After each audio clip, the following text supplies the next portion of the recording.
So they're each going to give a presentation on their organization and their work in Des Moines, and a little bit about what they do related to sustainability.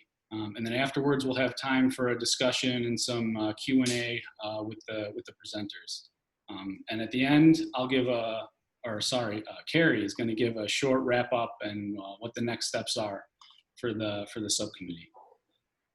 So first, housekeeping. First of all, like we said, happy Earth Day, everyone. It is a great day for Earth Day. Hopefully everyone gets a chance or got a chance to go outside. Also, I'd just like to say, with everything that's going on, we really appreciate you all taking the time to join us. It's difficult to keep things moving forward in the community right now, so this is kind of the best way to do it, and I'm really happy that everyone was able to join. So thank you. Also, just want to mention, we really want to hear your thoughts and questions that you have during the Q&A at the end, but please try to stay muted during the presentations. Put your questions and comments in the chat box, and then we'll get to them during the discussion section. Also like to say a quick thanks to our sponsors. Obviously the City of Des Moines Citizen Task Force, and then Urban Ambassadors. That's I'm a board member with Urban Ambassadors, the Des Moines MPO also, and 1,000 Friends of Iowa. Big thanks to these groups for helping bring us all together, all the speakers, and put this presentation together. So thanks to them. Excuse me. So first, we'll start off with an introduction to the task force. Bill Cox is going to give that introduction. So Bill, you want to take it from here? Yeah, we'll pick up. You've already mentioned a few of the names, Chris. And filling that out, we're kind of acting as a steering team for this time, and heading it up, Carrie Carney with 1,000 Friends of Iowa. Michaela Jewell is Green Iowa AmeriCorps. Chris Biondi mentioned you, and you are with Urban Ambassadors. And I think that's a great idea about picking up the trash at your local trail. And next would be Allison Van Pelt. She's with the Des Moines area MPO. That's a Metropolitan Planning. Did I hit most of that right? You're on okay. There, Bill. Good job. I will give a little background to how it is that we happen to collect together and get to this point. Really, the Des Moines Citizens Task Force on Sustainability. It's a city council created group, which is a partnership between city government and the community. So we've got the two entities there. Going back a little bit, so far as history, our initial meeting was a large sustainability discussion actually at Plymouth Congregational Church, and just concerned citizens had grouped together. We did serve, to put the date with this now too, as a send-off group for Mayor County, who was on his way to the Paris climate meeting. After the Paris meeting, he came back, and we decided we wanted to get something going locally, and so we got many of the same group together, and we met regularly to implement features of sustainability for the metro area. It's Earth Day today, 2020. On Earth Day 2016, we sponsored a Riverside March and a rally in Coles Commons. We had about 300 people at that. It was a perfect day, plenty of sunshine. We did have one unusual feature of that. We were serenaded with the song, Here Comes the Sun. So very appropriate on Earth Day. We also had solar panels that were around to be checked out and 20 different electric vehicles. Next, we worked with a group of high school students and encouraged them to attend the city council. What they were all about was formed a task force. They wanted that city council to sponsor it and investigate climate and sustainability. And then a second ask by them was they wanted the development of a climate action plan for the city council to get behind that. We can kind of jump ahead a little bit now and look at what it is that we have accomplished in that time of these last 4 or 5 years. In 2017, we helped the city implement a STAR workshop to focus on sustainability goals. In 2018, we spearheaded greenhouse gas benchmarking ordinance for large buildings and worked with DMAC to certify building engineers to implement that. We did engage with the neighborhood associations around climate and sustainability and hosted a citywide tour. We participated in the 2018 After Flood Response Committees. And we, in turn, with that flooding, we developed flooding recommendations, how it is we could possibly remediate that. And then to really make this go forward, we need some kind of a director, and we have constantly, strongly encouraged the hiring of a full-time sustainability manager. That is in process now. So that's pretty much an overview of the history, and back to Chris. All right, thank you, Bill. So now, just want to let everyone know, if you are interested in getting involved with the task force or the transportation subcommittee, please contact Carrie Carney. Her contact information is there at the bottom. Like it says here, we want to create a movement of citizen-driven climate action and sustainability efforts across the metro. So if you want to join in that effort, we welcome you. So now, on to the transportation subcommittee. This is the task force has decided to form a transportation subcommittee. So we are a branch of the task force focused on, naturally, transportation. So you can see in the figure here, transportation is one of the largest contributors to greenhouse gases. So especially in terms of the climate action plan, for example, the task force really wants to place a focus on transportation. So that's one of the big motivations for the committee. Right now we have the steering team, like Bill mentioned, myself, Carrie, Allison, Bill, and also Michaela. We are forming the committee as we speak, I guess you'd say. Our aim is to build a coalition of people and organizations. So we want to bring together all of the different organizations that work or focus on transportation and people in the community and find common goals in transportation, and then work together to coordinate our efforts and pool our resources to accomplish our common priorities. So our short-term plan is first forming the committee. We want to define the structure and the processes for the committee.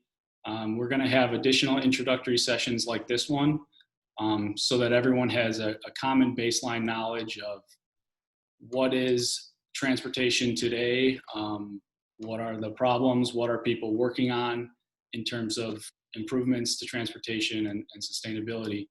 And then moving forward, we'll start having regular subcommittee meetings, and we will start drafting up our common goals in the community and engage with interested people and organizations and start to build that coalition, and set the stage for the climate action plan that hopefully we can have some input into and get a good end product there that will really improve the local transportation. So once again, here's Carrie Carney's information, just in case you didn't get it the first time. Go ahead and contact her if you want to join the transportation subcommittee, or of course, if you want to be involved in the task force overall.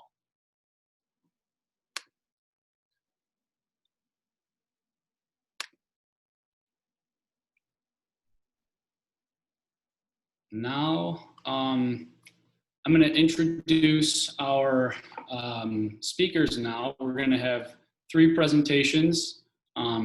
First, we're going to have Jeff Wiggins with the City of Des Moines. He's the transportation planner. Then we'll have a presentation from DART. Tony Filippini and Ross Gruters from DART will present. And then at the end, we'll have Mike Armstrong. He's with the Des Moines Street Collective. So I'm gonna introduce each one before they speak. So right now, give you a short introduction on Jeff Wiggins. After 13 years of academia and ultimate in Iowa City, he spent a dozen years as Greenway coordinator in Cheyenne, Wyoming. There he prepared the city's Safe Routes to School plan. He more than doubled the trail system and implemented meaningful bike facilities in the core of the community. 2.5 years ago, he became Des Moines' first transportation planner, and he has helped develop the city's first transportation master plan. When not advocating for better facilities for people walking, biking, or riding transit, he can usually be found dreaming on 2 wheels. So thank you, Jeff, for speaking today, and take it away. All right. Well, thank you so much for asking me to join the Des Moines Citizens Task Force on Sustainability Transportation Subcommittee meeting today. As you said, that is a mouthful. And thanks to you who are tuning in for this virtual gathering. As Chris mentioned, my name is Jeff Wiggins. I'm the active transportation planner at the City of Des Moines, the first. And today I'm just going to give you a high-level view of some of the ways that the City of Des Moines is thinking about sustainability in transportation. And that's obviously Ingersoll that we're looking at. Thanks. So starting off with Move DSM, that's the City of Des Moines' first transportation master plan. It was adopted in November of 2018 following a 2-year planning process. Transportation touches all aspects of city life, such as public health, social equity, quality of life, economic development, and ecological sustainability. Improving our transportation systems and increasing access reduces congestion, drives real estate prices, and attracts jobs and people. Central to Move DSM are transportation options and safety. And you'll notice as I'm going through the presentation across the top of the screen, some of the organizations that were key in terms of our work and bringing the process forward to get to a final plan. Next slide.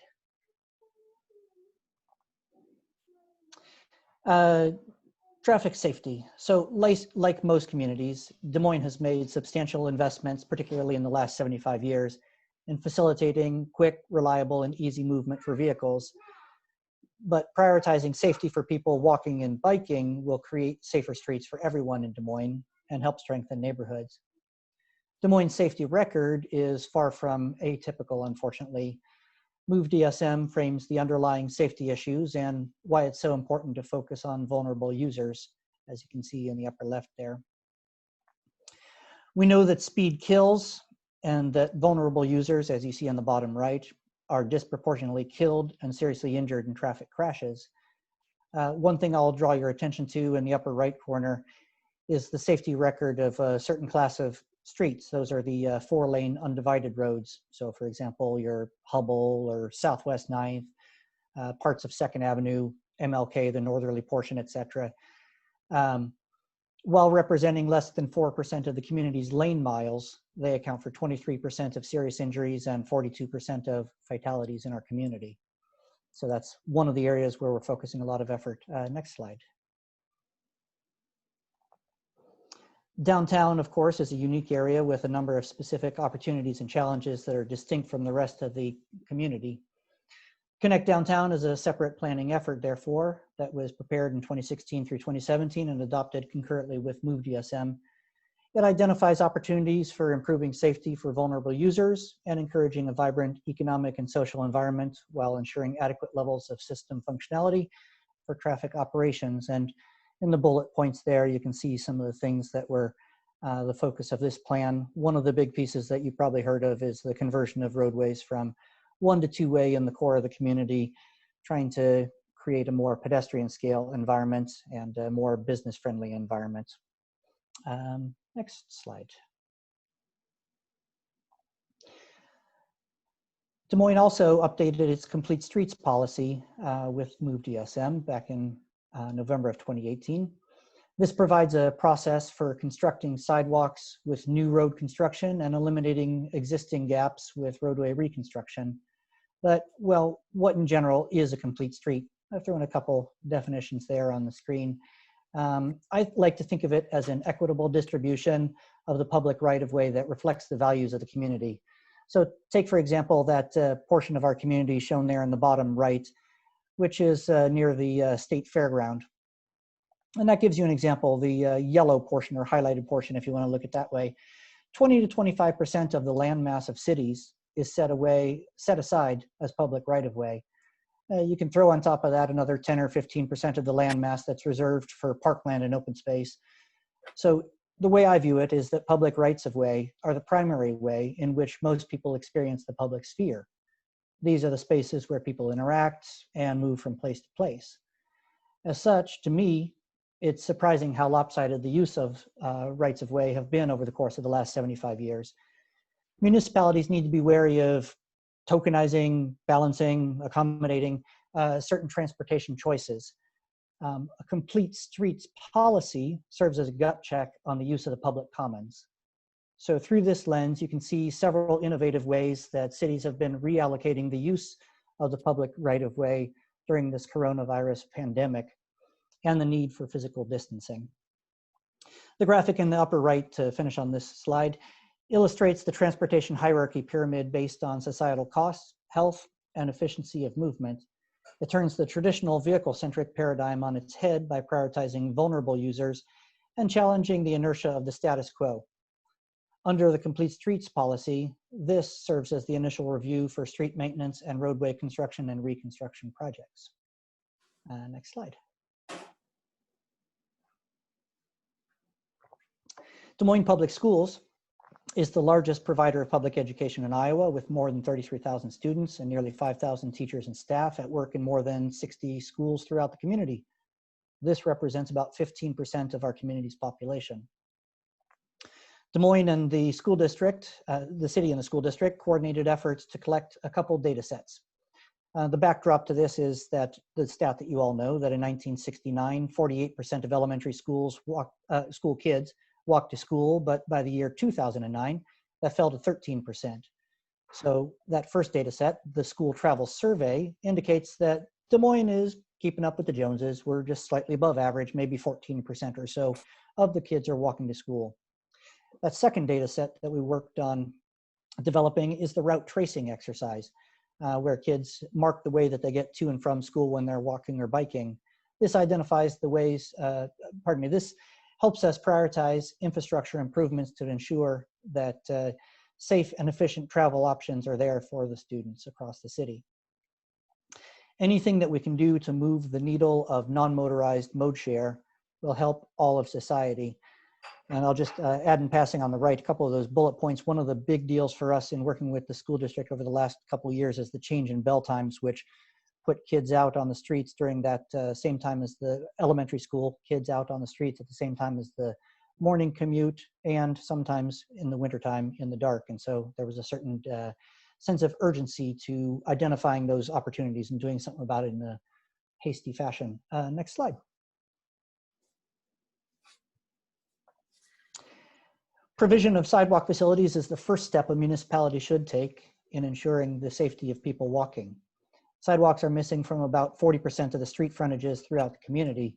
Plan DSM, the community's comp plan, codifies the high-level values of the community. This provides the start of the policy lens through which we prioritized sidewalk gaps. Move DSM, in turn, uses that same data-driven approach to identify 180 miles of high-priority sidewalk gaps based on proximity to schools, bus stops, commercial nodes, and a connectivity assessment. Over the past decade, the city has spent about $14 million to upgrade about 6,400 sidewalk ramps to meet current ADA specifications. This program is finally nearing completion, and that'll have 2/3 of our existing 17,000 sidewalk ramps in compliance with those standards. With that money no longer being set aside for that purpose, the City Council identified sidewalk gap infill as a high priority for increased funding and bumped that annual amount from $250,000 a year to a 12-fold increase of $3 million a year to complete this task of filling in those 180 miles of missing sidewalk gaps, high priority ones, over the course of the next 20 years. Next slide. The CIP, the Capital Improvement Program, includes about $500,000 a year to improve active transportation options. I have several projects lined up, probably a couple decades worth. As you can see on the left, all the items that are shown in red kind of give the focus of where my priorities lie over the next several years here. One of those, shown on the right, is the Beaverdale to Downtown Complete Street project, which will be implemented either 2021 or 2022, depending on how things play out. Next. The ITS master plan was adopted in October of 2018, about the same time as Move DSM and the update to the Complete Streets policy. It includes improvement strategies to the traffic signal system, communication systems, ITS devices, transportation system management, and systems integration. It provides a concept design and cost estimate, as well as a deployment strategy. This starts with MLK in the downtown area, and then eventually moves out to the outlying quadrants. It presents strategies to improve the efficiency of the system, mitigate congestion, and respond dynamically to evolving traffic situations. This is overseen largely by my colleague, Corey Bogenreef, who is currently working on the first phase of implementation. So don't ask me too many detailed questions about ITS, please. And then the final slide. It is challenging but rewarding to disrupt the status quo of the post-World War II transportation system and create one that provides safe and efficient options for people of all ages and abilities. We understand this is an iterative process. Some projects do fall between the cracks, but our overall goal is simply to ensure that we're all pulling in the same direction and working to make Des Moines a more sustainable place to live. And that's all for me. Thank you. All right, thank you, Jeff. Next, we're gonna have the presentation from DART. So we'll have Tony Filippini and Ross Gruters. Tony Filippini is the Senior Transit Planner for DART, which is, for those of you who don't know, the Des Moines Area Regional Transit Authority. Through his career, Tony has developed a focus in regional transportation and multimodal systems at Tyler Transit, the Tyler Area MPO, and at the Ames Area MPO. Tony has a Bachelor of Science in Community and Regional Planning from Iowa State, where he's also pursuing a Master of Urban Design. Then Ross Gruters has served on the Pleasant Hill City Council since getting elected in 2017. He is a Pleasant Hill City Councilman and the DART Executive Board member from the Pleasant Hill City Council. As a locomotive engineer, Ross has represented his coworkers as a local elected union official in the Brotherhood of Locomotive Engineers and Trainmen, and is co-chair of a cross-craft railroad worker advocacy group, Railroad Workers United. His passion for public transportation and environmental sustainability has led him to be a vocal advocate for a Green New Deal, as well as other environmental initiatives like electrification of our rail system. So Tony and Ross, thank you for being here, and take it away. Great, it's a pleasure of mine to join you this afternoon. I'm delighted that this conversation is happening, and looking forward to the progress to be made. So to get started here, I'm just going, as you mentioned, my name is Tony Filippini, Senior Transit Planner here with DART. We're just going to highlight a couple of things. We're going to go through the services that DART provides here in the region, our efforts to increase ridership, and then one of our big projects is the incorporation of electric vehicles into our fleet. So to get started on that, a little history that DART, as it's known today, was established in 2006 as a transit authority, which succeeded the MTA prior to that.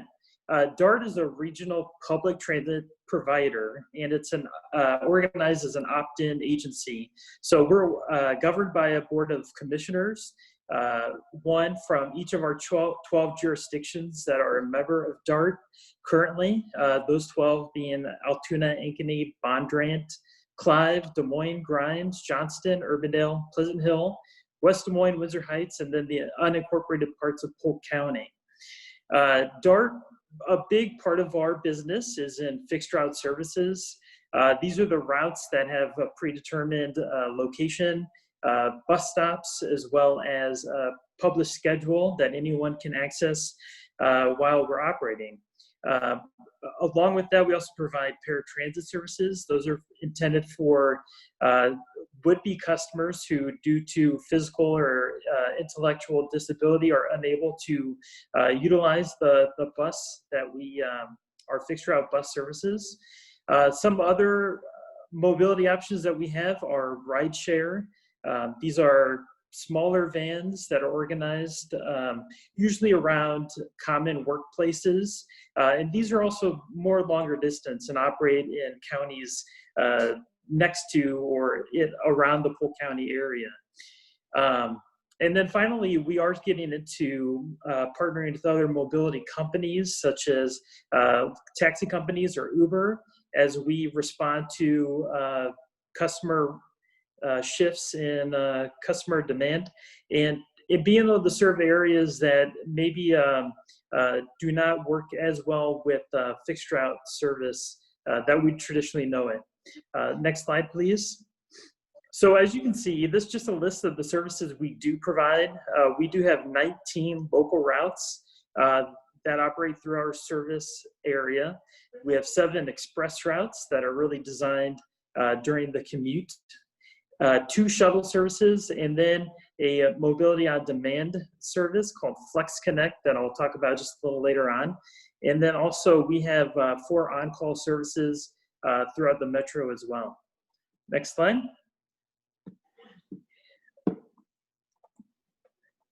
So we have, annually we provide about 4.4 million trips on our services. A large portion of that, over 4 million of it, are on our fixed route. And then as you see there, about 100,000 trips on our paratransit services, and then about 222,000 trips are made in our rideshare. So that makes up our annual service. We have about 15,000 people who ride DART every day on average. So, and to put a couple of here, the impact of DART in providing those services is we do reduce the number of vehicles that would otherwise be on the street and be in our interstates that are becoming increasingly congested. And with doing that, we're reducing the amount of congestion that our region is seeing and the amount of idling that vehicles might be doing otherwise, and contributing to air quality issues that we don't yet have, and hopefully this is a mitigation to prevent that. So next slide. In our, some of the things that we're doing to increase customers are doing some very active marketing campaigns. I will touch briefly on our unlimited access partnerships, and then some upcoming projects we have to improve customer amenities. Next slide. So in terms of marketing campaigns, we're very active in marketing new routes that we are adding as we're able to find new markets and funding to do that. Some of which are active currently is our Route 50 Euclid Douglas Crosstown route that we implemented a couple of years ago. And then also Route 72, which is a new local West Des Moines loop that was just implemented in October. So we're actively engaging areas that are within those local route areas and doing some very targeted marketing to those neighborhoods as well as along the route. Another service that is brand new to our service portfolio is what's known as Flex Connect. This is our mobility on demand service. where we have partnered with Uber to provide a first and last mile solution. Right now it operates in Urbandale and parts of Northwest Des Moines near Merle Mall. And so we do have some very targeted marketing there. And so it's a different kind of a service. Our marketing includes how to use it beyond just saying that it exists. In addition to that, we also do a lot of targeted social media ads in those areas. And then we're always pursuing partnerships. This last winter, we did a partnership with Raygun. If you might have seen the t-shirt that says Iowa needs public transportation, that was a partnership that we've done, and those proceeds have gone to contribute to the Iowa Public Transit Association here in Iowa. Next slide. In addition, to boost our ridership, is we do have a robust unlimited access program. These are partnerships that we have with businesses and schools and governments, employers throughout the metro. These employers sort of purchase in bulk trips, basically, for all their employees to ride for free. This is a major way that we get we get a lot of ridership through these partnerships. And some of the large ones there are DMAC, which is one that just joined us this past fall, and then major employers such as Principal, Whitturn Group, and Drake University nationwide. The university and education institutions are large users of DART, which also include the Des Moines Public School System, where a number of their students actually use DART to get to their school.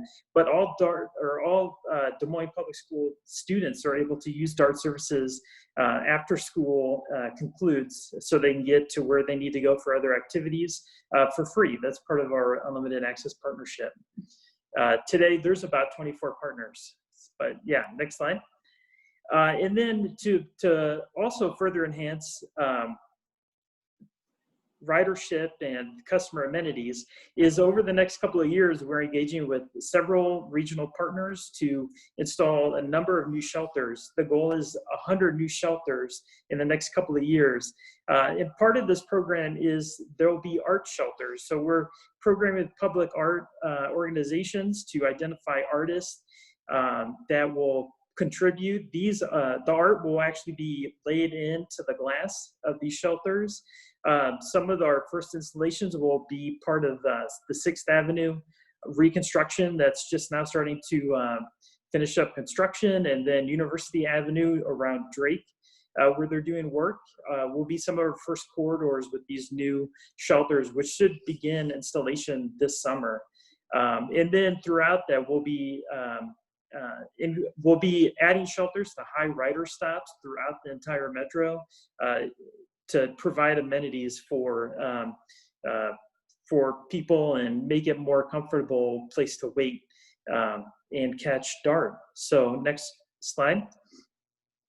DART has 2 facilities. Our newest one opened in 2012.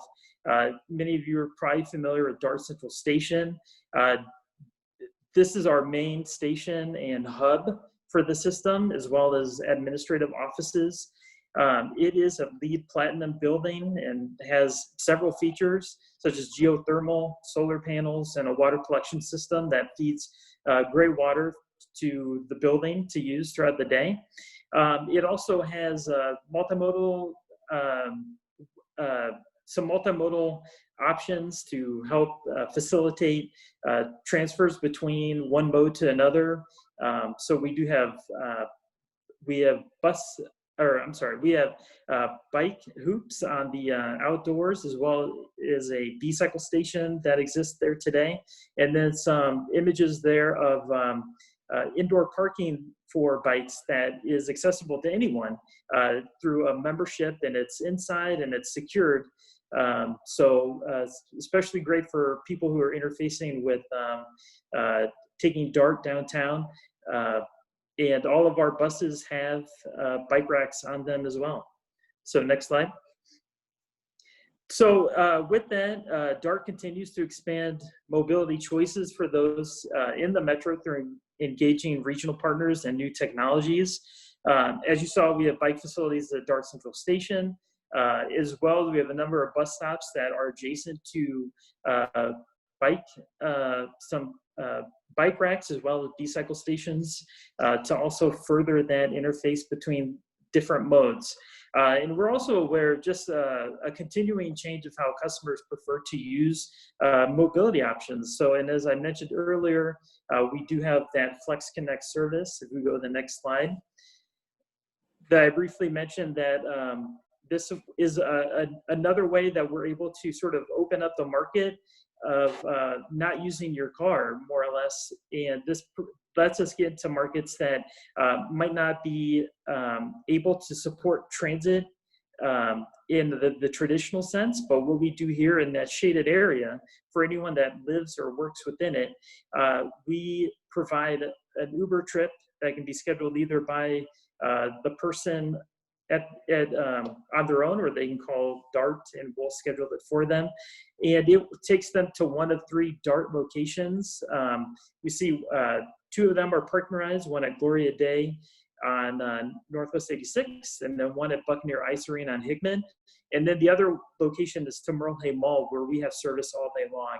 And so this is a way to, so they're not, so they do have options to connect to the DART network through using something like this. So this is something we started in October, and it's a 1-year pilot right now, and we're evaluating how people are choosing to use it and what their travel patterns are when they get to DART services through one of those 3 partner rides. So next. And then to do all this work, DART has a pretty big fleet of majority of our buses currently are diesel fuel. We do have 8 large buses that are hybrid diesels that we've added over the last decade. And then we do have 7 electric vehicles that are being built and should be delivered this summer. Next slide. So as I mentioned, we have 7. These are full-size 40-foot buses. They're 100% electric, so they're zero-emission buses. They are going to be charged at our DART facility at DART Way. They're going to be charged overnight. So this is a trend that we're seeing across the United States of many agencies shifting to low emission or no emission vehicles. Something that I think is very notable is that in the state of California, it's been mandated that by 2029, every transit vehicle that's purchased has to be a no emission vehicle. So they expect their entire fleet of the state of California to be fully without emissions by 2040 as diesel or some low emit or some other ones sort of work their way out and age out of their fleet. So this is certainly something that is a growing trend, and we have 7 vehicles that are expected to arrive this year. Next slide. Sort of with that being, maybe it doesn't need to be said, but no emission means no CO2 contributions. So yeah, so there's no pollution coming out of the end. We're buying Proterra vehicles that are on order. It's a company based out of California, and there's a number of agencies throughout the United States that are using Proterra vehicles, including the Midwest, including Madison, Wisconsin, Wichita, Kansas, and the Quad Cities. Next slide. So our vehicle is identified. We're going to be testing or starting these out on service on Route 60. This is a major route that is primarily in the city of Des Moines, operating along Ingersoll Avenue and University Avenue. This passes Mercy Hospital and Drake University.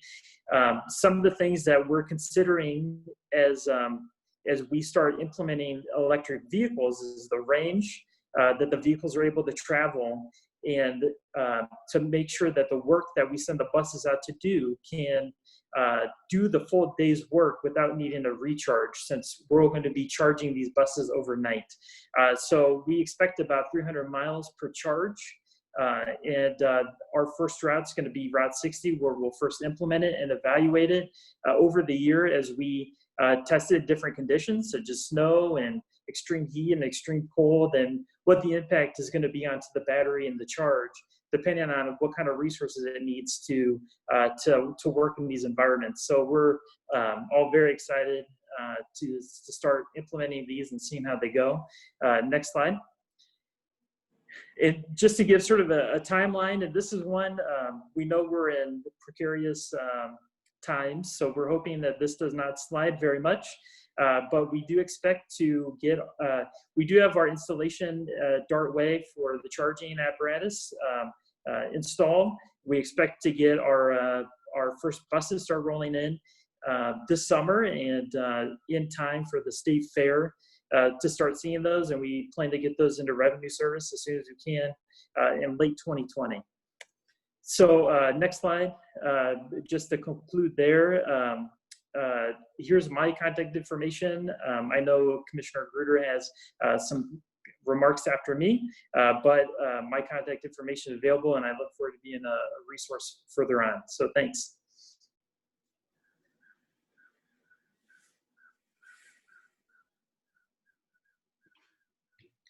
Thank you, Tony. Ross, do you want to take it from here?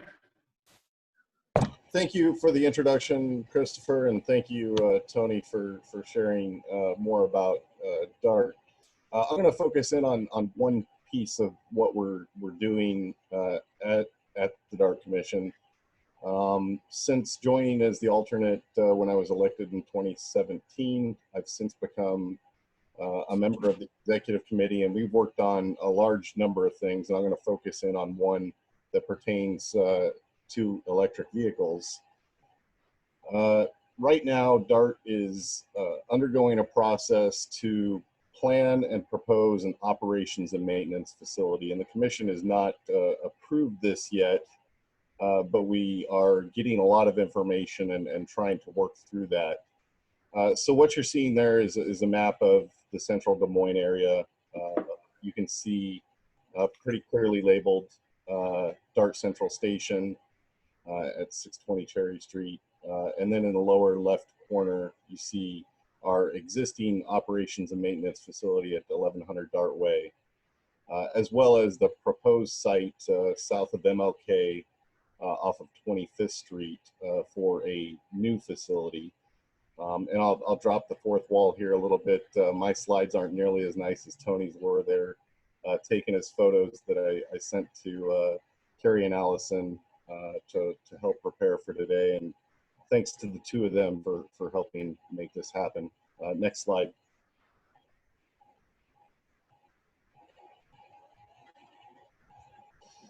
This is the current facility we have. You can see it's landlocked. It's up against the Raccoon River.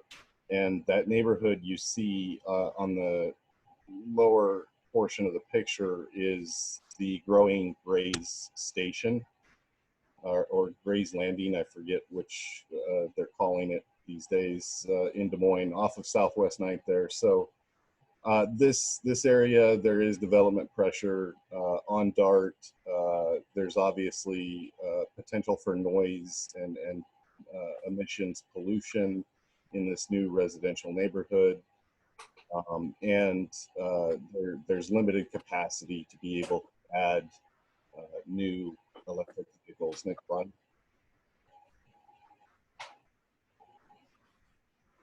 And this is sort of an aerial view. You sort of get a sense for the layout of how the buses are. It's a little difficult to see, but by taking the existing paratransit building, there's capability to add 15 electric vehicles. And with reconfiguring, I think that number could grow to as much as 36, I believe, off the top of my head. So it takes a lot of jockeying around to the existing vehicles and some upgrade facilities to even make this happen. And then, of course, there's all the electric infrastructure that needs to be put in place. So to stay at 1100 Dart Way and adopt electric vehicles would take a significant investment. Next slide. And this gives you an idea of some of the challenges we face there at Dartway. And I guess, again, the one that I'm focusing on is for meeting future needs around especially electric buses, we need the infrastructure, and that's not, it presents a lot of challenges to do that 1100 Dartway. Next slide. This is Sustenance Architecture is engaged in design build that the commission did approve. And this is kind of an aerial shot. You'll see to the top side of the picture is the wastewater treatment here for the metro area. And then to the left side of that shot would be Martin Luther King Parkway. Before I get much further, I do want to stress that what you're seeing is potentially what this project could be, but it has not been approved by the commission at this point.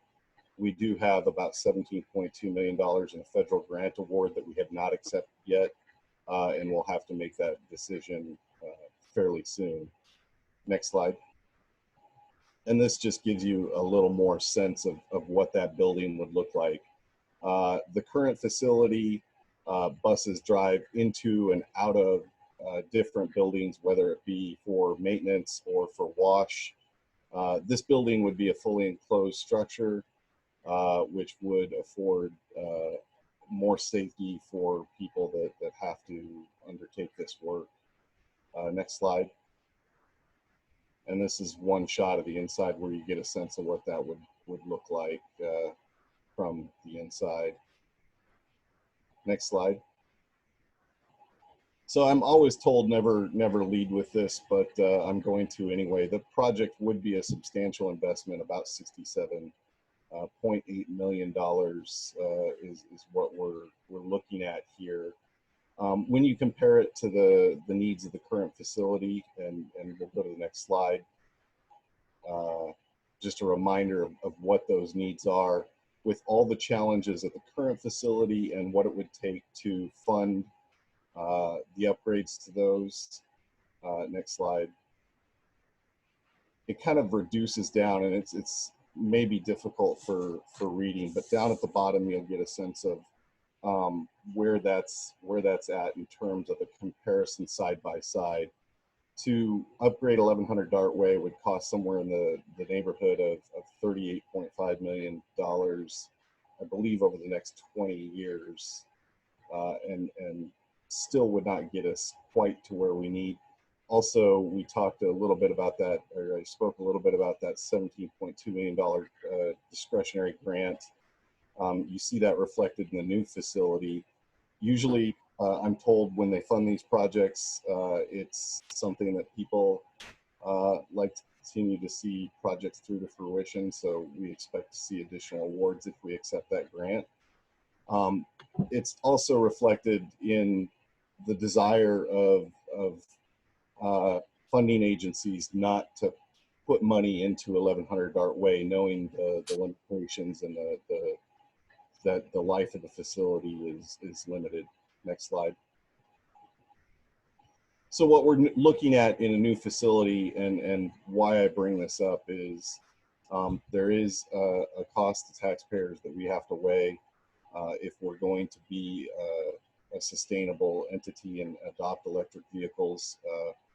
We operate about 150 vehicles at DART. To convert all of them to electric is going to require new facilities for us to be able to get to 100% electrification. And so what you're seeing there is just a comparison of what that looks like if we have no grant funding compared to what it would look like if we get the grants we anticipate. So this impact on the levy could be as little as 66 cents on the current structure for funding DART. Next slide. And this is just sort of a timeline if we approved the work. It could begin as soon as this summer. and we could see construction complete in the summer of 2024. And it would accommodate the electric vehicles that we'd like to see for our community. And I think that was the last slide. Yep. So if anybody has any questions, feel free to message in the chat. One of the reasons I bring this up to this group is I believe that politically this could be a challenge to accomplish. And so I think this is the right audience that sees the value in the electrification of our bus system. And we're going to need vocal advocates that make it understood how much this need would benefit our community. And thank you for everybody's time. Ross, this is Sheila Knopla Odole. Could you just talk a little bit about the floodplain siting for each of the buildings? Hey, Sheila, we'll let him answer this, but we're going to take questions at the when all the speakers are done. There are challenges with flooding at the current site. There's older tunnels underneath it, and that's one of the challenges. We would not experience at the newer location. Thanks, Sheila. All right. Thank you, Ross. And Tony, thank you, both of you guys. So next we'll have the Street Collective, and Mike Armstrong will give a presentation on that. Mike is an AICP transportation planner specializing in improving conditions for walking, biking, rolling, and riding transit. Throughout his career, Mike has developed programming and redesigning the built environment for major companies, cities, small towns, local businesses, and neighborhoods. With the Street Collective, Mike leads business and community efforts for safer streets, a higher quality of life, and healthier communities through Greater Des Moines. Sorry, before I hand it over, like we said, put questions in the chat. We've seen a lot of activity there, so keep them coming. And go ahead, Mike. Thank you. Yep. Thank you, Chris. I have to keep my video off because my internet's been chugging along a little bit, but I have my eyes on the chat, so just let me know if it drops out at all. Yeah, I've been with the Street Collective for a little while now. Some of you may know us instead as the Des Moines Bicycle Collective. We've been around for over 10 years now. And at the beginning of 2019, we switched over to more of a bigger tent to cover walking, transit, and other active and healthy transportation modes.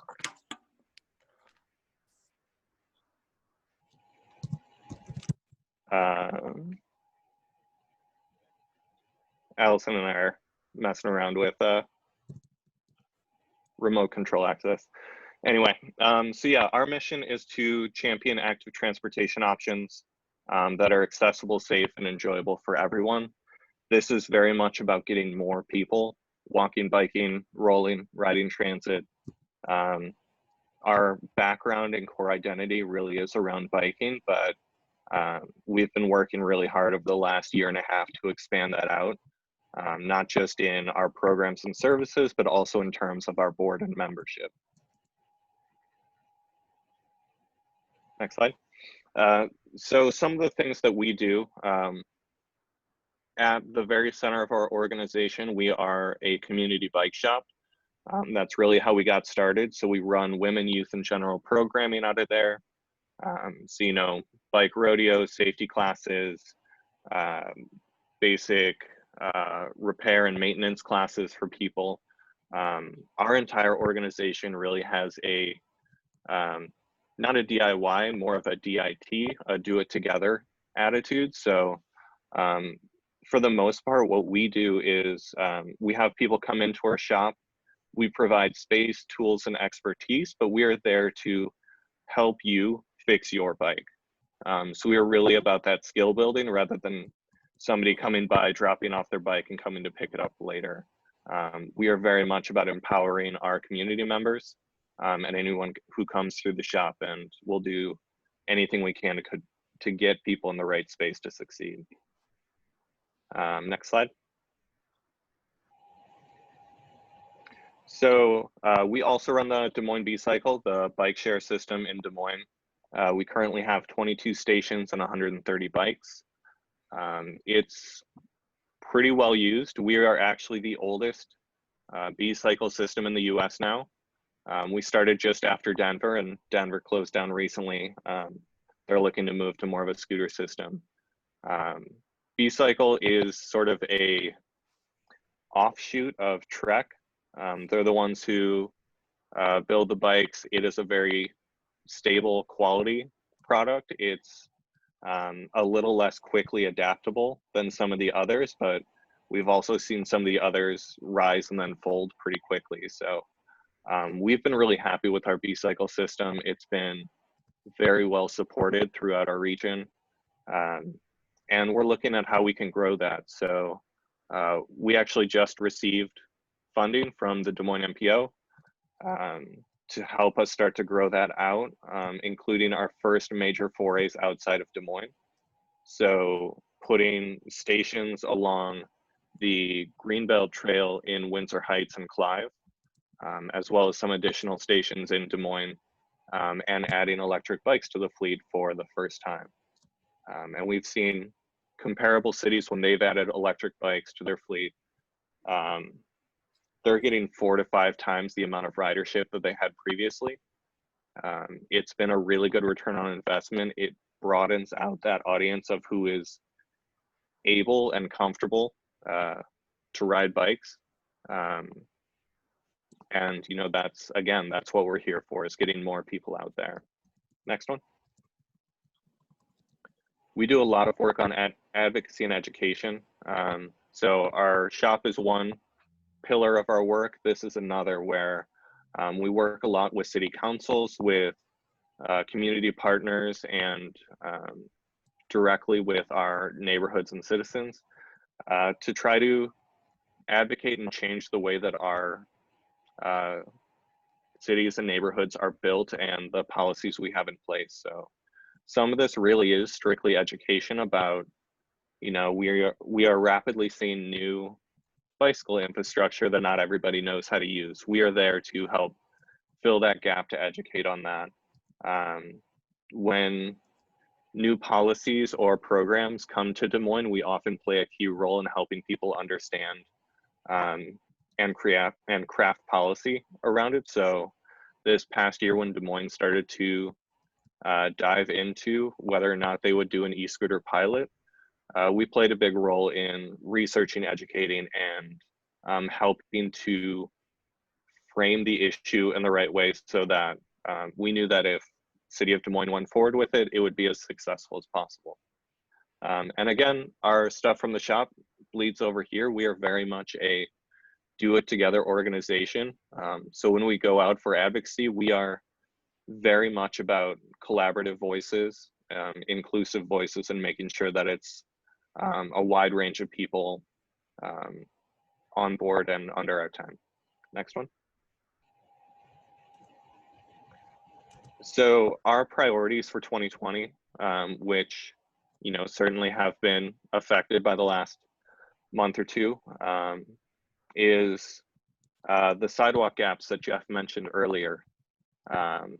It's a fantastic jump from minimal to $3 million a year. That's a big commitment. But as he said, that's 20 years of getting critical gaps filled around our schools, around our businesses, around our DART stations.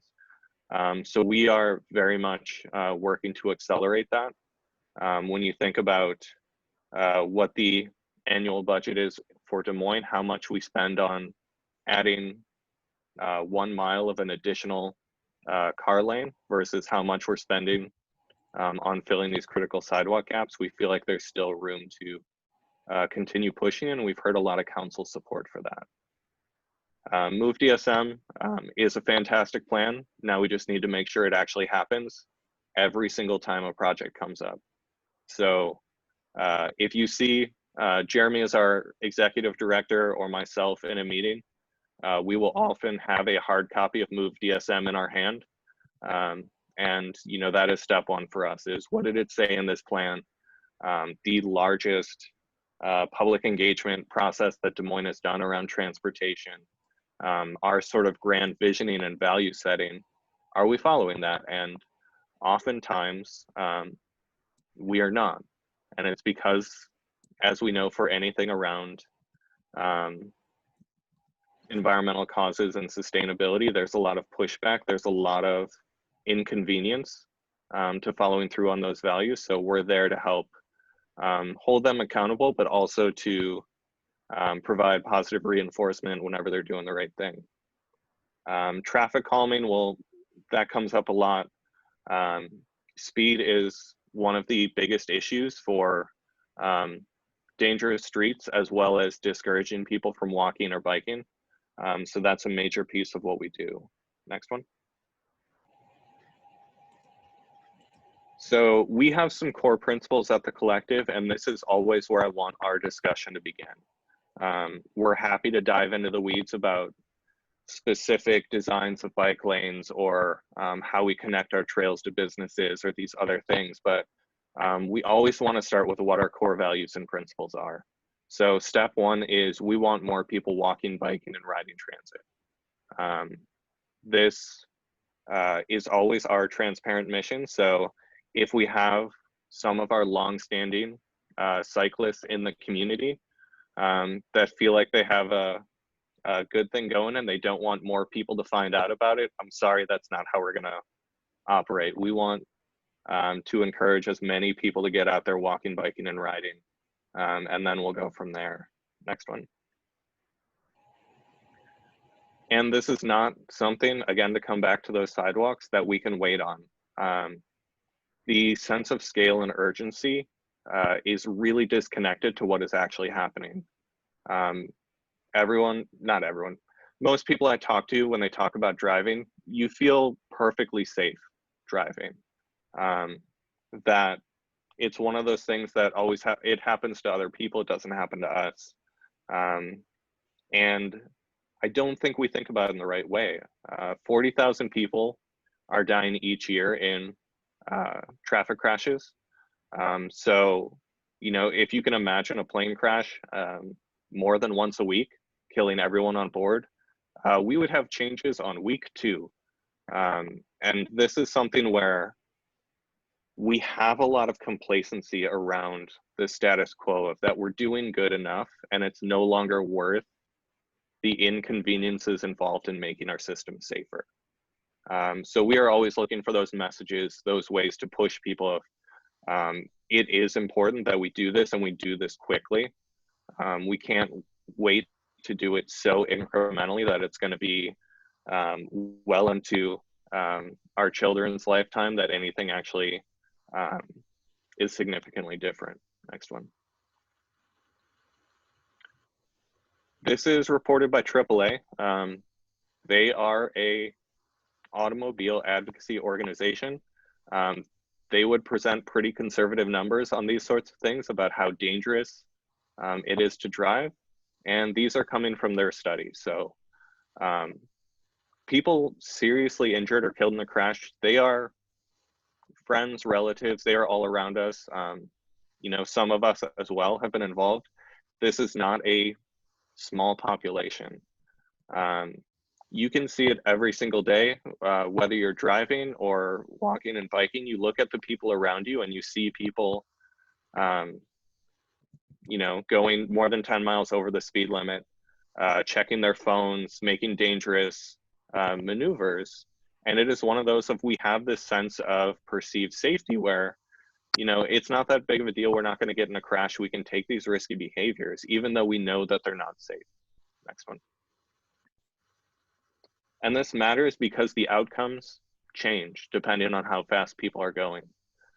So when we take a really strong stand about lowering speed limits and lowering the speed that a street is designed for within our neighborhoods, this is why we're doing that. We are not at the age of robotic cars yet. We still have a human role to play in driving around, and there are always going to be mistakes and errors. The outcomes of those mistakes and errors changes a great deal based on speed, how much time we have to react, and worst come to worst, what is going to happen? Is it going to be, you know, a bump and a minor injury, or are we going to lose a friend or family? Next one. All right, I was worried this one wasn't going to populate. So we have recently, I would say recently, the past 5 years or so, a lot of our focus is on the public health side of things rather than sustainability. That's still really important to us, but it hasn't been the most motivating message across the board. And so what this can show is that year over year, since the 80s, we have gone from, you know, having a few states in that 10% range of obesity to where we're hitting current day and nobody is below 30%. And this is not that every single person in our country suddenly decided that the gym wasn't for them. This is very much about the systems that we have developed and the built environment that we exist in. It is not a major cultural change that has occurred. It is, you know, do we have the time and space to incorporate physical activity into our daily life? There are also nutrition and other factors that play into it. But what we've heard again and again from our public health officials is that physical activity is the most important part of people's health, that if they could prescribe any one thing, it would be physical activity. Let's go to the next one. And then I don't need to tell the people on this call about this, but this is important as well. For Des Moines, for central Iowa, flooding, heat waves, droughts, those sorts of things are going to have a major impact. As we saw, transportation is a major source of our air pollution, and our sheer amount of asphalt and pavement is a monumental contributor to our problems. So when we talk about the current paradigm of transportation of, oh, the streets are starting to get congested, we should add another travel lane, or we should build an additional road. Every single time we are adding more pavement, we are exacerbating the environmental impacts in a way that is not linear, it's exponential. Next one. So again, what we come down to is that the systems dictate behavior much more so than the individual.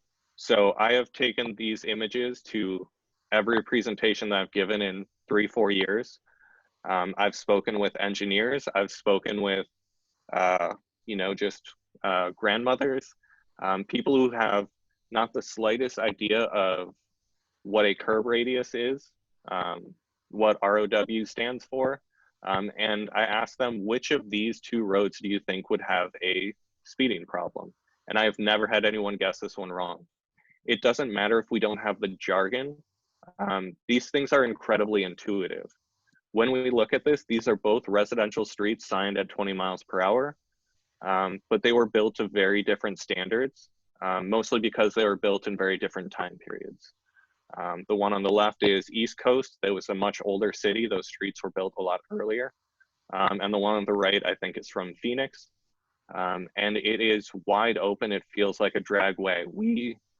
Speed limits, you know, have a part to play, but honestly, most of us end up driving as fast as we feel comfortable, regardless of what the speed is posted. And, you know, for our region, we have a very specific example of Windsor Heights, University Avenue. They put up the cameras, but that street got so many people speeding because it was designed as a essentially 40-mile-per-hour through street.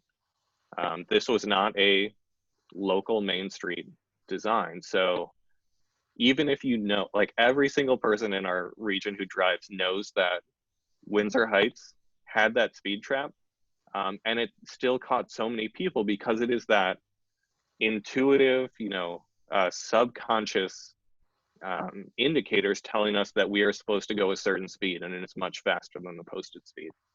Next one. So if you need a sign to tell people to slow down, we designed the street wrong. And again, if we are putting up little signs that say to slow down, we are focusing on the wrong solution, an ineffective solution.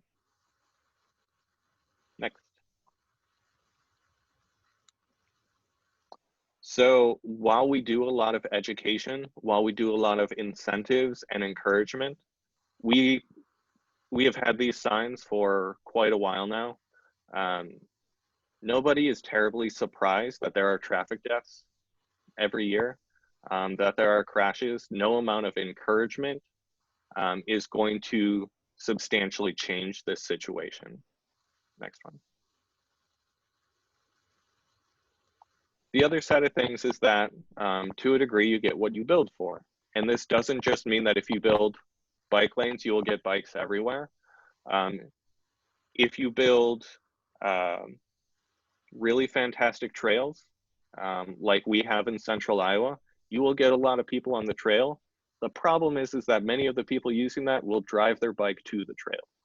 Those trails don't connect safely and comfortably to people's homes, to people's schools, to people's businesses, the places where people want to go. So we have a fantastic recreational riding culture, and we get so much use on those trails, which is amazing. But we don't get a ton of use in terms of transportation from those. And again, if we build really poor bike lanes, people are not going to use those. So let's go to the next one and see what we can do. If we build really comfortable, safe bike lanes, and this is not just about bike lanes, same goes for sidewalks, for bus stops and those situations. If we build it where the vast majority of people feel comfortable, you'll get a much wider audience. You will get people willing to ride with their kids. You'll get older adults feeling comfortable. It will not just be the mammals out there or the middle-aged men in Lycra. It is very much about expanding this pool as much as possible to change behavior. Next. And this matters because we see it here in central Iowa. These streets are both in Des Moines. These are not people out here because this is their favorite thing to do. It is the option that's available for them. So the woman on the right in the wheelchair, she actually crosses all the way over to the left turn lane and uses the left turn lane. And that's because this bridge does not have any pedestrian access, but it has destinations on both sides and people have to use this. Again, we have a lot of situations where we are putting people in danger. And so the people who have to use this or are really dedicated to use this are put in situations that they don't want to be in. And it's really difficult to tell people, hey, you should get out and walk more when these are the situations they see when they leave their door. Next one. And we see again and again that when we try to solve these, the first question that people have is how do we get more cars out there? If congestion is bad, let's add more lanes. And we have never been able to solve this by putting more cars on the road. Our environmental issues are, commute times and congestion. Those issues across the US have been present for 80 some years. And again, every time we add another lane, it does not work. And it costs us a ton of money, creates a ton of additional runoff, and makes it that much harder to convince people that, they should ride the bus instead. Next one. So for us, what it comes back to is systems dictate behavior. So we are very focused on policies and street design. We know that in everything we do, there is a very obvious short-term cost and a much more nebulous long-term gain. And this is true of the work that a lot of people on this call do. I mean, it's at the core of any sort of environmental and sustainability driven action. If we're talking about climate change, if we're talking about stormwater runoff and these things, these are, you know, decades long problems where if we, you know,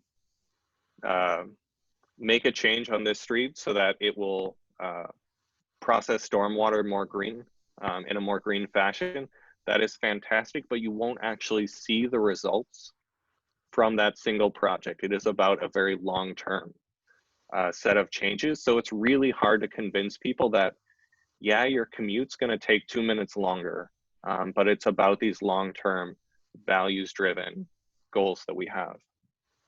So I wanted to wrap up with the last slide. Many of you may have seen this. You know, when we look for silver linings in this pandemic, this is certainly not how we want to go about doing it. But for 19 of the last 20 years, Los Angeles has been labeled the smoggiest city in the US by the American Lung Association. For the month of March, they recorded the longest streak of clean air since they began recording data in 1980. And people are seeing blue skies for the first time in a long time. It is very, very rare that we get this opportunity where people can actually see what that long-term goal and vision is for us. You know, this is what many of our, you know, doppelgangers, compatriots in LA are working towards for sustainability, is saying that we have to get fewer cars on the road. We have to make these changes because we have a major air quality problem. And for once, they actually got to see basically overnight what happens when they could achieve that. So now when they go back out after the pandemic and start to talk about these things, we can see what that future vision actually looks like. We just need to make sure that we take the actions that'll get us there. So I think that's it for me. There may be a slide with my contact, but I'm happy to turn it back over to Chris and we can do Q&A. All right, thank you very much. This is Carrie Carney with 1000 Friends of Iowa. And first I wanna just really thank Jeff, Mike, Tony, and Ross for this presentation. I know this has been a lot of information and people are have lots of questions. So here's how we are going to do it, since we have a lot of people on here, is if you click on the participant tab at the bottom of your screen, the lower corner, you should be able to click on an icon to raise your hand. And so if you have questions, raise your hand, and when you do that, I'll go down, kind of go in order of as best I can as how people raise their hand. I'll unmute you, let you ask a question, and then we'll go on to the next person. I think we only have one person on the phone, and so in that case, I can just check in with that person. He may have actually hopped off already. So how does that sound? So if you have a question, go ahead and raise your hand, click the raise your hand icon, or you could type in the chat box, either way, and I'll unmute. So why don't we start with Stephen Tees. I see you have a question, so go ahead, Stephen. Well, the one thing I've noticed at the end here, the last gentleman had a slide about CO2 emissions. Stephen, like in the earlier presenter had a slide about CO2 emissions and mentioned residential, commercial properties, and transportation being the three largest producers of CO2. roughly equal amounts. So why are we spending all our time on transportation? Why don't we advocating for commercial property builders to put more insulation in their home and their buildings so much they need less heating gases or whatever? Yeah, we actually have worked on the commercial properties at was it last spring and summer, the city of Des Moines passed a energy and water benchmarking ordinance. And I don't know, Kent, if you want to talk about that, just take like 1 minute to tell people about that.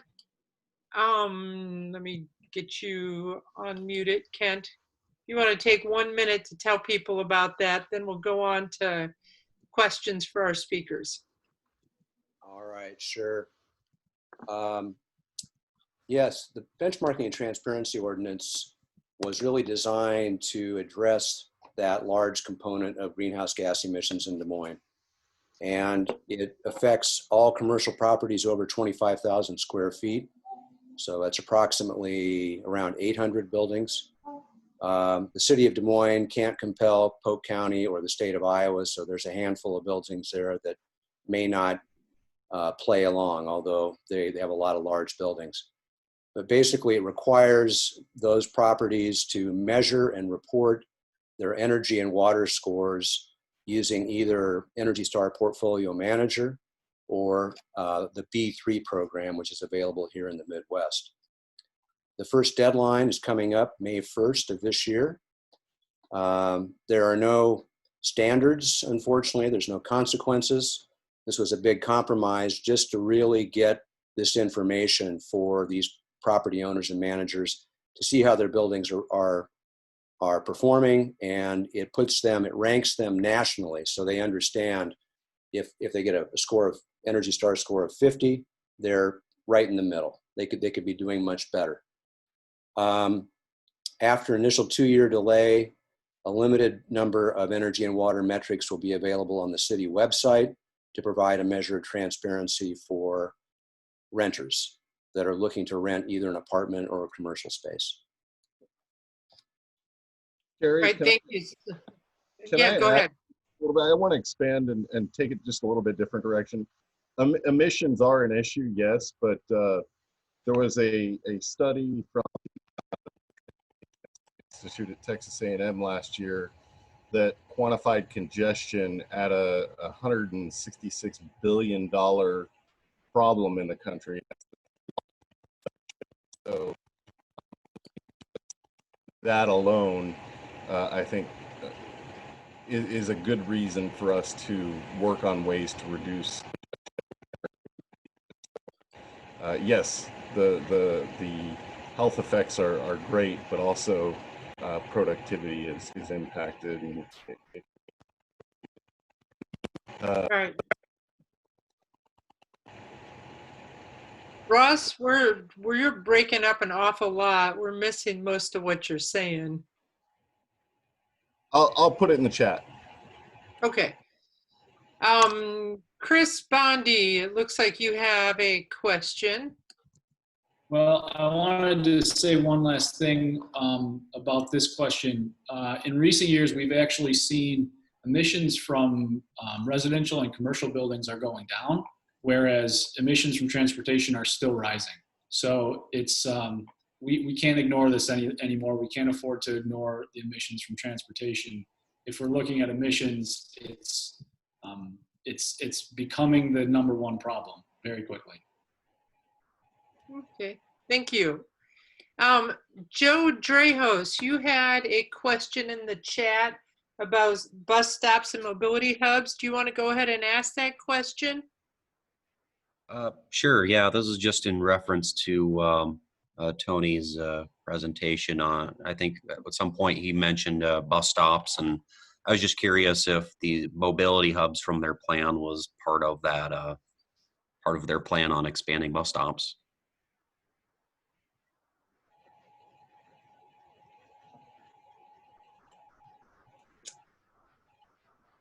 And Tony, or I Tony, think I you was, might have, yeah, I just need to get unmuted. which are you, I'm not quite sure which plan you're referring to, Joe. I think I know, but we don't have any formal plans for any mobility hubs at this time, in, I guess, a formal way. So I don't know if there's anything in addition that you're referring to.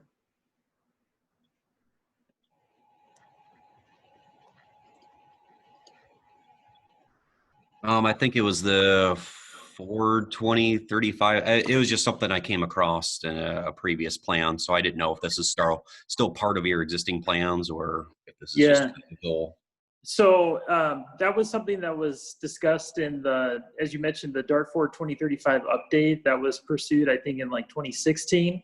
That plan was never adopted by the commission, so it's not something that we're currently working on.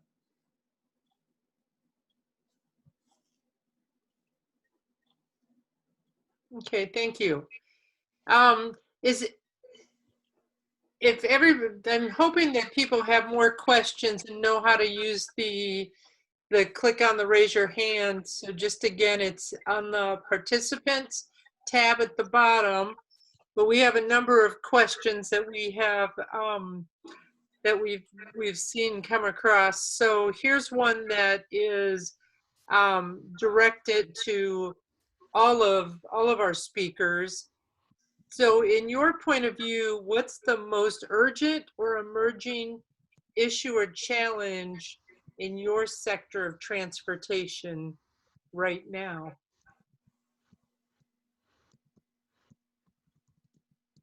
And our speakers, you'll have to unmute yourself.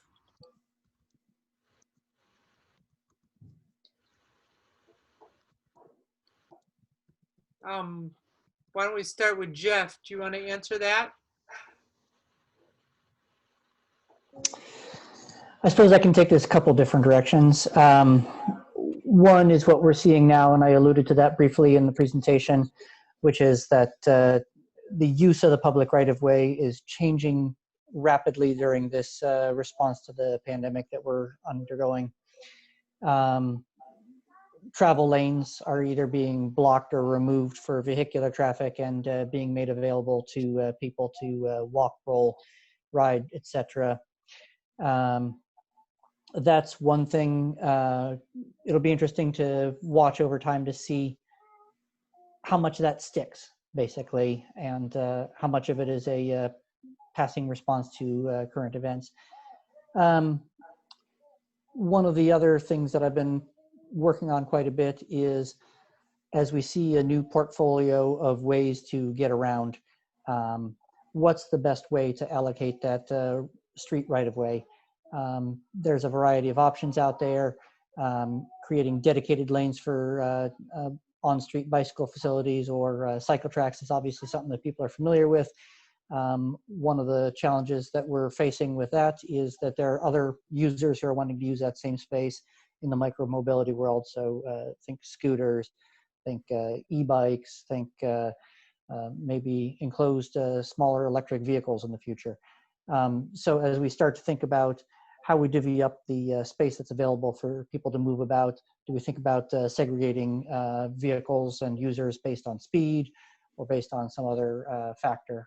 But that's kind of one of the bigger challenges I see down the road. And the last thing I'll mention is curbside use and how that can be used most efficiently for picking up, dropping off goods, services, all the rest.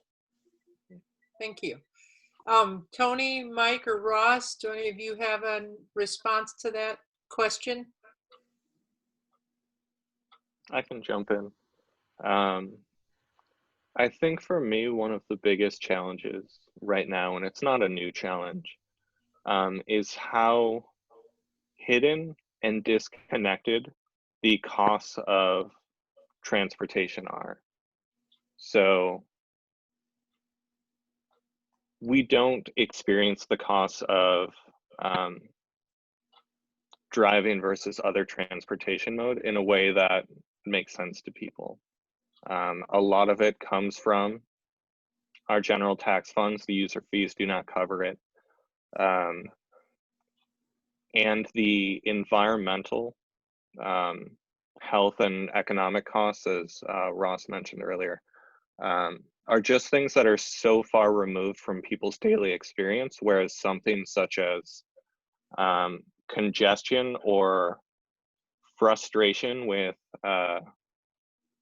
driving along behind somebody biking pretty slowly, or having to wait as people, one person hits the crosswalk button and you're like, nobody is using this, why should we invest in it?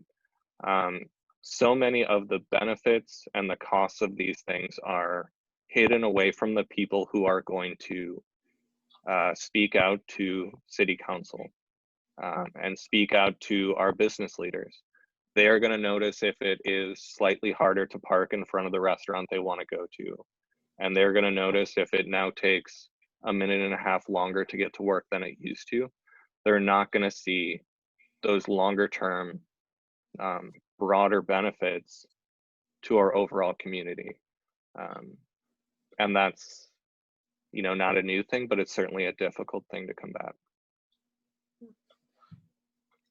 Thank you.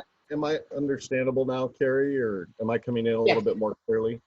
So Yes. I just expand on what Mike's sharing, and I believe that whether we're talking about safer bike lanes, additional sidewalks, road expansion, which hopefully we're not talking about, or public transit, these things are all competing for the same public money, and traditionally one of those is taken priority and one out over the others, and unfortunately that would be single occupancy cars and expansion of roadways being kind of the king among getting that funding. And so the challenge to me is politically finding ways that we can reprioritize that.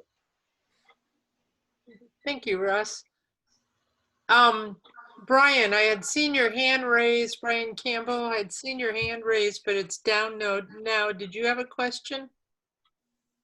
Yeah, I'll ask you a question. So Jeff answered part of what I was going to ask, which is about, what we're doing in anticipation of things like micromobility, electric vehicles, autonomous vehicles. So if anybody else wanted to address that. But the other question I was going to ask is, we've mostly focused on Des Moines, and that's the focus of our task force, but what are the kind of challenges and opportunities in working with surrounding municipalities, especially as there's a lot of growth, a lot of sprawl in the metro region? So, what you think are the opportunities there for a task force like ours, or for other initiatives we could focus on?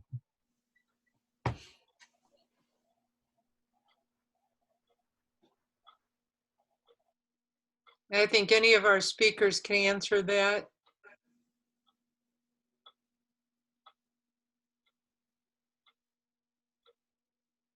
Nobody wants to touch it. Tony, do you have any response to that? It looks like they might need to be unmuted. They might be trying to answer. No, Tony's unmuted. Yeah, I see. Is Jeff and Mike? Let's see.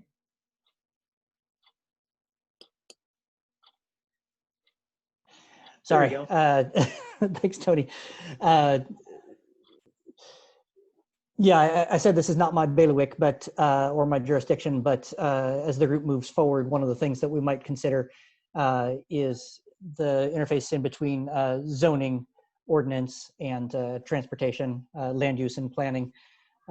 Go hand in hand with transportation, and especially as you get to the outlying communities outside the core, that land use changes pretty drastically, and that has a very strong impact on how much we have to get around, which drives a lot of those emissions.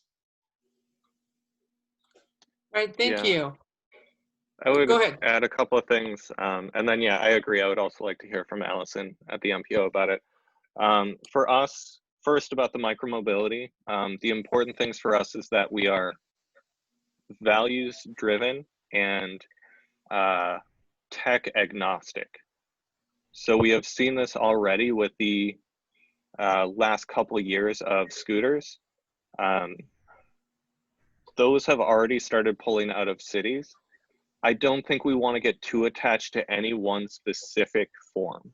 We want to have a policy and infrastructure that can work with scooters, but can also work with other micromobility devices, so that we're in the place we want to be as soon as we find out whoever ends up top of the heap.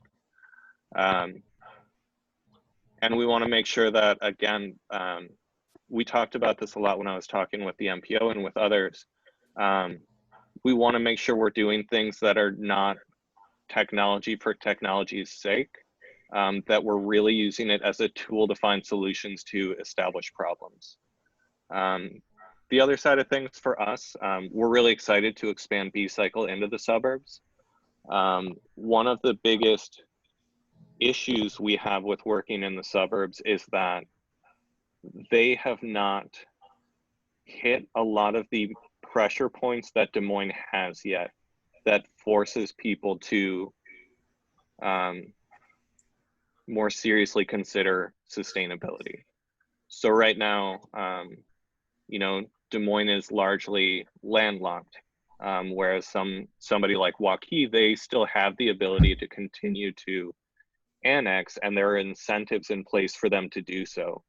So while a lot of leaders and citizens in a place like Waukee may have sustainability in mind, it's so difficult to combat how easy and economically incentivized sprawling and quick development is. So I think that's one of our bigger challenges working outside of the central city. It's not to say that we don't, and that we're not excited to work out there, but it is a bit of a different ballgame.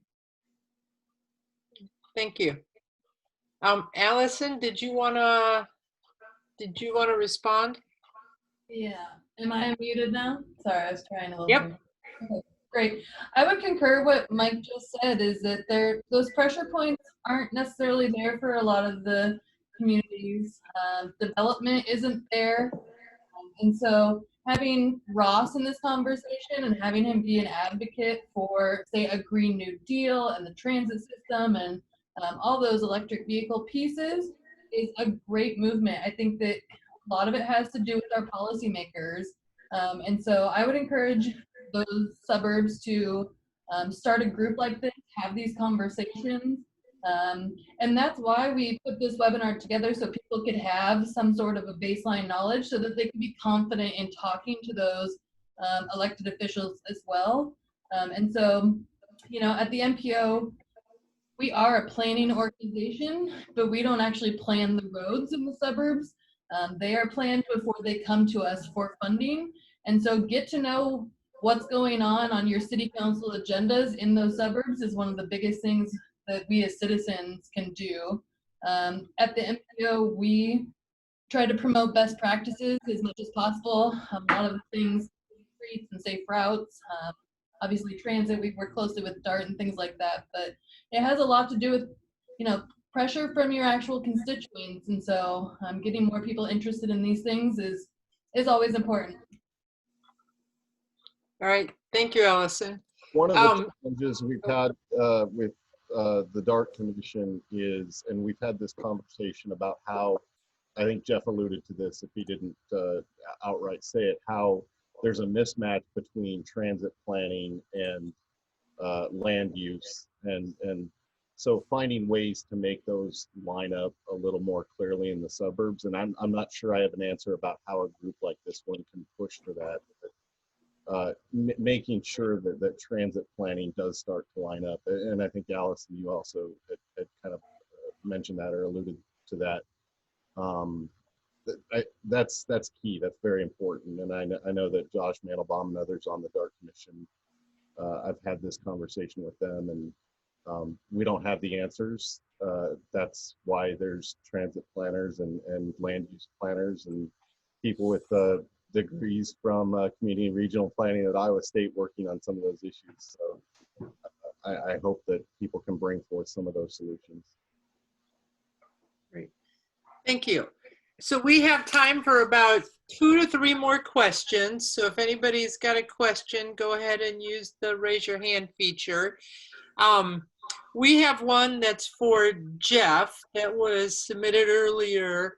And the question is about permeable pavers or permeable surfaces in the city of Des Moines. Is can we use permeable pavers for sidewalks, alleyways, and parking lots in the city of Des Moines?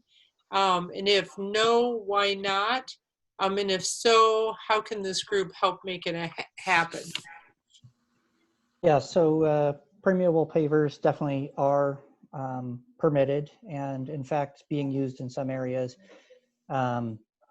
Pervious pavement, on the other hand, we've had a dicey track record with, so we're not working on any projects in that field at the moment. Some examples of where pervious pavers have been used fairly recently are parking lanes. Along Cottage Grove between 25th and 27th, just immediately north of the interstate, as an example. We hope to be doing something pretty similar both on the streetscape project on Ingersoll that you'll see starting up pretty soon as well, and Franklin in the pretty near future as well. So absolutely, those can be used in parking areas, parking lots. I haven't heard of any application in street and alley, or pardon me, alley context just yet. But I will say that a lot of our expertise has come from groups who've utilized them first over at the state fairgrounds. So it's been a nice testing ground for us to tap into that knowledge base and experience. Great. There's some really exciting examples in Milwaukee as well of where they've done alleyways with permeable pavers in some of the neighborhoods. Great, thank you. Other questions? Again, raise your hand if you've got a question. Otherwise, this question is for, okay, Sheila, go ahead, and if you had a question that was not answered, why don't you go ahead and ask it. Sure. I just had a question about the racks on the buses, the bike racks, because I have an extra long bike, and I was just wondering if those racks are expandable at all. And then there were, noticed there were a couple other questions in the queue that I don't think got addressed. So maybe just if someone could answer that personal question quickly, because not all bikes will be able to fit on just a regular sized rack. So I'm wondering if those racks are adjustable, or if anybody's ever thought of that. It's hard to say without trying it. They seem rather universal the way that they're designed. We've got a rack that's it's on a bus down at Dart Central Station. We can always put it in and give it a try. And or if we bring our buses out to events around the metro, farmers markets and whatnot sometimes, and so it'd be a good chance to put it on the front and see how it works and give it a go. But unfortunately, I don't know if I can answer it directly without sort of knowing all the ins and outs. Right. Yeah, at the moment, there certainly are some bikes that don't fit within that rack. And to my knowledge, Tony, you can correct me, we don't have a great alternative because the bikes are not allowed on the bus, which certainly makes sense, but limits our options further. So they do well at fitting a large array of bikes, but it's certainly not all of them. Okay, thanks. All right. Any other questions? Everybody right now should have the ability to just unmute yourself. If you have a question, we'll let one or two more. Otherwise, one of the last questions that we have is, how can our groups, in addition to the Des Moines Task Force, there's a number of other sustainability committees that are forming in the metro area, and how can our groups help to build support for complete streets in Des Moines and other communities? I know some of it's been responded to already, but if there's anything else that would be great to hear. A lot of this, and I talked to. Hold on. That's Yep, that's not right. All right, is that better? Okay.